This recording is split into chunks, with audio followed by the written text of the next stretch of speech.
Sí, comparto totalmente, Esteban, realmente. Estamos tan indignados, estamos tan mal por esto que sucedió con esta chiquita de 13 años, con este inocente. Por supuesto vamos a continuar con este tema aquí con Jorge Pizarro, que nos va a mostrar atención. Te pido disculpas, sí. no quiero interrumpirte, odio hacer esto, pero la verdad viene tan a colación lo que vienen hablando Esteban y vos. Ni siquiera la castración termina siendo un castigo para el violador. Claro que no. Porque, eso está probado. Porque su nivel de perversión es tan grande que él puede violar utilizando elementos externos a su cuerpo. Totalmente. Con lo cual, aquellos que para el marketing, para la tapa del diario, promovían la castración, digamos, olvídate del debate si eso termina siendo flagelante para el cuerpo. No resuelve el asunto. No resuelve el asunto. Donde lo han manejado bastante bien es en Estados Unidos a partir de la ley Megan. Un caso bastante similar al de esta niña argentina. Tendríamos que reverlo nosotros. Por supuesto. La síntesis de la ley Megan es: un violador, si llega a salir de la cárcel, donde quiera que vaya, cargará ese estigma. Es decir, podés no alquilarle una casa. Si se la alquilás, el vecino de al lado puede poner un cartel que diga, acá vendría el debate si eso es estigmatizante o no, si discrimina o no, pero algo tenés que hacer. Hay muchos pueblos de Estados Unidos que sí, que lo hacen. De hecho, hemos mostrado también los carteles que justamente decían eso. Sí. Pero queríamos seguir con este tema que tanto nos ha dolido y que tenemos en forma exclusiva. Otro lugar, ahí mismo, en este puentecito, esto es el Aguantadero, Jorge. Bueno, claro, de un lado y del otro del puente, el señor Cáceres recién nos mostraba un lado del puente, la parte inferior de un lado del puente. Y acá, hoy a la mañana, ¿qué era este Aguantadero? Antes de que se dieran cuenta que tenían que cerrar la zona, esto es lo que había. Un antiguo centro de jubilados, ahora parece una especie de obrador. O improvisado obrador. O aguantadero, como dice. Ahora, présteme atención. Aguantadero decimos de los violadores, aguantadero de cualquier cosa. De cualquier cosa. Ahí, ojo. Ahora, quiero decirles una cosa. De un lado y del otro del puente, la fiscalía que tenga a cargo esta investigación, ya de arranque está haciendo todo mal. Esto es escena del crimen. Lo tienen que cerrar. Y quiero decirte que las legislaciones que son muy puntillosas, donde nada queda librado al azar, hasta el puente. Hoy hablé con un jurista que tiene experiencia internacional, me dijo, hasta el puente tendría que estar cerrado. Hasta el puente. No sé si eso es extremo o no es extremo, pero los dos pasadizos, las partes inferiores del puente, son escena del crimen. Porque de un lado pudo haber ocurrido y del otro lado, el agresor, el violador, pudo haber descartado cosas. Entonces, ambos lugares, que el lugar esté cerrado y que haya un policía de un lado, es insuficiente. Es insuficiente. Si esto además, como dicen los vecinos, ya fue advertido anteriormente, ¿qué esperaban para cerrarlo? Mirá que hubiera evitado esto o que hubiera contribuido a evitarlo. Un candado, valor de un candado, 80 pesos. Un candado, una cadena, un lugar que no sea un aguantadero, abajo de un puente en plena ciudad de Buenos Aires. Algunas cosas que la investigación tiene que cerrar. Los peritos tienen que trabajar bien, tienen que trabajar en forma cómodo. O sea, es como vos decís, tienen que cerrarlo. Estamos hablando de una violación. Te repito, esto donde estaba el señor Cáceres es escena del crimen. Claro, por eso. Punto. No puede andar nadie. A ver, el trabajo periodístico está genial, pero ¿saben qué? Pongámonos en la vestimenta de papá, de mamá, de persona que no quiere que esto pase. Olvidémonos de la profesión de cada uno. Repito, el trabajo periodístico genial, pero no podemos estar pisoteando, no se podría estar pisoteando ese lugar. Y concluyo con esto. La justicia tiene que determinar, la nena iba al colegio a la tarde, a la mañana fue a hacer el trabajo práctico. Ese puente permanentemente tiene muchas personas. Hay muchos edificios de uno de los lados del puente con balcones, ocurre a plena luz del día y la denuncia se hace a las 9 de la noche. Esto es el rompecabezas que ahora la justicia tiene que armar. Bueno, en un ratito vamos a hablar de la radiografía del esto violador. Es tremendo. Esto es terrible. Esto es terrible. Vamos con Esteban. Muchas gracias y justamente de lo que estábamos hablando, ¿no? Ahora cae científica, policía científica. Está todo pisoteado porque la gente sigue pasando por allí. Hasta había un policía en la zona donde supuestamente se había roto la cadena, la puerta estaba abierta y estamos allí con Nicolás Cáceres. Nicolás, ya está trabajando Policía Científica.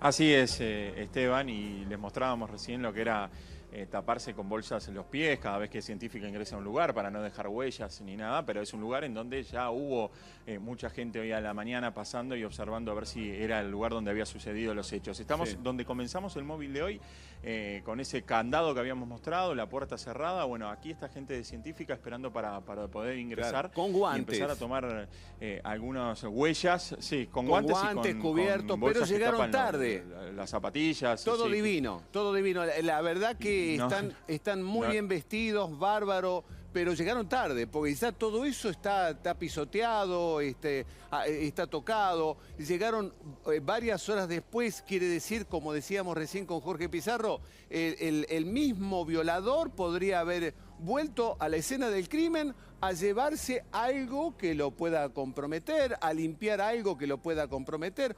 Un verdadero desastre. Tarde, muchachos, tarde. Así es, y ahora están aquí trabajando y tratando de poder ingresar a la zona donde habíamos marcado nosotros.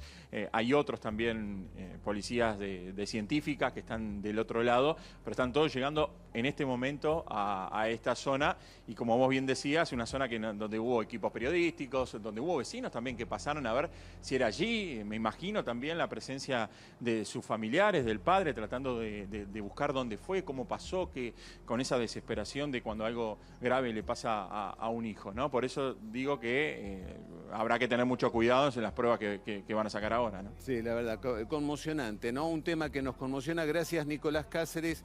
Y bueno, ahora sí vamos con lo prometido por Jorge. Mari. Justamente de un violador. Preste muchísima atención. Acaba de conocer cómo es, qué pasa por su cabeza, su psicología. Sí, cómo actúa, dónde cómo actúa. ¿Por qué? ¿Dónde? Y esto que hablan Esteban y vos muchas veces. Hasta el año 2017, presten atención con esto, hasta el año 2017, en el Código Penal, el sexo oral forzado a un menor casi era un delito que no tenía condena. Porque la condena era tan baja que si no había antecedentes, empieza la discusión del mejor abogado, del sacapresos, y nada. Hasta el 2017 era casi nada. ¿Qué cambió en el 2017? Después, si quiere, le cuento. Pero antes, déjeme mostrar la radiografía de los violadores. ¿Cómo empiezan los tipos a pensar su perversión? Y la primera pregunta que tienen que resolver es ¿dónde hacerlo? Y las estadísticas, se lo mostramos así en torta de colores como para que quede bien claro. Fíjate vos, color celeste, la mayoría de los casos en el hogar de la víctima. Luego, en la vivienda del agresor. Y finalmente, en la casa de un familiar. Acá quiero hacer una salvedad. Los violadores tienen cierta fascinación por las vías. Uno de los primeros casos de menores con intento de abuso, que después apareció muerta, pobrecita ella y su familia, Lucila Giaconis, las vías del tren. Y de ahí en adelante, aún en Palermo, en la zona de las vías paralelas a Juan B. Justo y Soler, allí muchas mujeres han denunciado hasta que finalmente sacaron todo lo que había y ahora hicieron un corredor seguro para quienes bajan en tren. Pero ojo, porque esto también forma parte del perfil del violador. No solo se hace la cabeza con una persona menor de edad, sino que las vías son siempre como una tentación en cuanto a la escena del... Hubo un caso muy conocido en Inglaterra que eran menores, llevaron a una nenita de 3 años a violarla, especialmente ahí en la vía. Bueno, la edad de las víctimas. 47% tiene entre 6 y 12 años, bastante parecido a la nena de hoy. 28% menos de 5 años, 25% entre 13 y 17 años. ¿Quiénes son los agresores?